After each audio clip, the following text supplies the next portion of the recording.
নমস্কাৰ সকলোকে আৰু আজিৰ ভিডিঅ'টো ঘৰৰ পৰাই আৰম্ভ কৰিছোঁ। জাষ্ট গা চা ধুই আহিছিলোঁহে মাত্ৰ, আকৌ ঘামি গ'লোৱে, দেখিছে নহয় বাৰু। আৰু এতিয়া দোকানলৈ যাম, আৰু দোকানলৈ যোৱাৰ আগতে ভাত কেইটামান খাই লওঁ। আৰু যিহেতু দিনটোৰ বাবে যাওঁগৈ মই, আৰু ইমান বেছি বাহিৰত দেখিছেনে, ইমান বেছি ৰ'দ, মানে উপায় নাই। আৰু তাকে চিন্তা কৰিছোঁ আজি ইমান ৰ'দত কি কৰা যায়, কাম নকৰিলেও নহয়, কামো আছে কেইবাটাও লৈ থোৱা। আজি ভিডিঅ'টো প্ৰথমতে আৰু এইফালে দেখিছে মোৰ বাবে ধুনীয়াকৈ ভাত ঢাকি থৈ দিছে। আৰু সদায় এনেকৈ ঢাকি থয়, যিহেতু ঘৰত প্ৰায় মানুহ নাথাকে, মা নাথাকে বিশেষকৈ। আৰু এতিয়া সময় হৈছে 10:15 পাৰ হৈ গৈছে। গতিকে ভাতকেইটা ফটাফট খাই যাওঁ, দোকানত যাবলৈও দেৰি হৈছে। আৰু ভাতত এইফালে দেখিছে ভাজি আৰু ভাতেই আছে কেৱল আজি। আৰু দেখিছেনে, আজিৰ ভাত খাবলৈ ভাজিৰ বাদে বেলেগ একো নাই। আচলতে আমাৰ ঘৰৰ একমাত্ৰ মই এনেকুৱা প্ৰাণী যি মাৰ পৰা সদায় কথা শুনিব লাগে। মই কোনোবা এটা দিনত ভাজিয়েদি ভাতকেইটা খাব নোৱাৰোঁ, দালিয়েদি ভাতকেইটা খাব নোৱাৰোঁ, বকি থাকোঁ বুলি কৈ থাকে। সদায় মাছ মাংস লাগে, মানুহে সদায় মাছ মাংস খায় নেকি সেনেকৈ কৈ থাকে। আচলতে মাছ মাংসও বৰ বেছি নাখাওঁ, কিন্তু মাছ মাংস হ'লে ভাতকেইটা খাই ভাল লাগে যে, সেইকাৰণে কওঁ। কিন্তু আজি মই গা ধুব যাওঁতে মায়ে ভাজি বনাই আছিলে, আৰু মোক কৈছিলে ৰ'বলৈ, বাহিৰত যিহেতু মুগা কাটি আছে মাহঁতে, আৰু তাৰ পৰা লেটা আনি পেলাই মোক ভাজি দিব।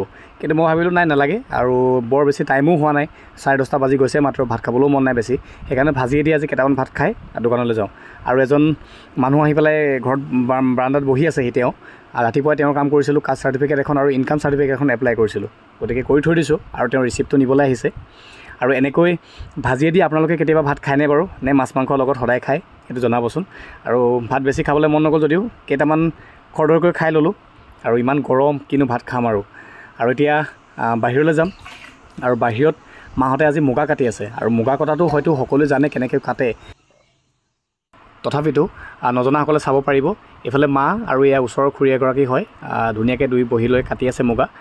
আৰু আমাৰ এইফালে এটা নিয়ম আছে, ওচৰ চুবুৰীয়া কাৰোবাৰ ঘৰত যদি মুগা চুগা কাটে এনেকৈ সকলো আহি পেলাই সহায় কৰি দিয়ে। ফলত তেওঁলোকৰ এটা লাভ হয় কি, মুগাটো কাটি থাকোঁতে এটা লেটা যে ওলায়, সেই লেটাটো খাবলৈ বৰ ভাল, আৰু সেইটো সকলোৱে ভাগ কৰি ঘৰলৈ নিয়ে। আমাৰ ঘৰত এইকেইদিনা প্ৰায় লেটা খাই থকাই হৈছে, মই আপোনালোকক দেখাইছিলোঁৱেই। আৰু যিসকলে লেটা খাই পোৱা নাই তেওঁলোকে প্লিজ এবাৰ খাই চাব, ভাল লাগে। আৰু এয়াই হ'ল পদ্ধতি, মানে মুগাটোৰ পৰা সূতা ওলোৱা পদ্ধতি। ভিডিঅ'টো বৰ বেছি দীঘলীয়া নকৰোঁ, বহুত বেছি গৰম পৰিছে। আৰু এতিয়া দোকানলৈ যাওঁ।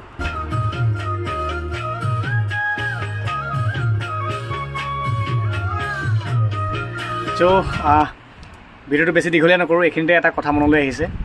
আচলতে আমি আমাৰ জীৱনত সফলতাৰে আগবাঢ়ি যাবলৈ হ'লে আমি কষ্ট কৰিব লাগিব, আমি ঘাম উলিয়াব লাগিব, আৰু তেতিয়াহে আমি সফলতাৰে আগবাঢ়ি যাব পাৰিম।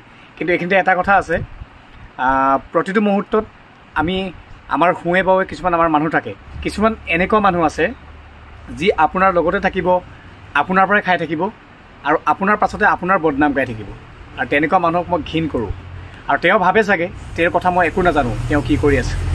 বৰ বেছিকৈ জীৱনৰ বাটত আগবাঢ়ি যাবলৈ বৰ বেছিকৈ সমাজখনৰ কথা, আশে পাশে থকা মানুহৰ কথা চিন্তা কৰি থাকিলে নোৱাৰিম। আমি একে ঠাইতে ৰৈ যাব লাগিব। কাৰণ অপ্ৰিয় সত্য এটা কথাই আছে, মানুহে পাহৰি যায় আপুনি কি কৰিছিলে, কিমান ভাল কৰিছিলে। লাগিলে আপুনি হাজাৰ হাজাৰ ভাল কাম কৰি থওক, মানুহে সদায় মনত ৰাখে আপুনি কি বেয়া কৰিছে, আপুনি আজি কি কৰিছে, সেইটোহে মনত ৰাখে। গতিকে সেইবোৰ কথা ইমান ইগন'ৰ কৰক, আৰু নিজৰ কামত একদম ফুল ফ'কাছ কৰি গুৰুত্ব সহকাৰে আগবাঢ়ি যাব বিচাৰিছোঁ। সকলো ভালে থাকক, তাকে কামনা কৰিছোঁ।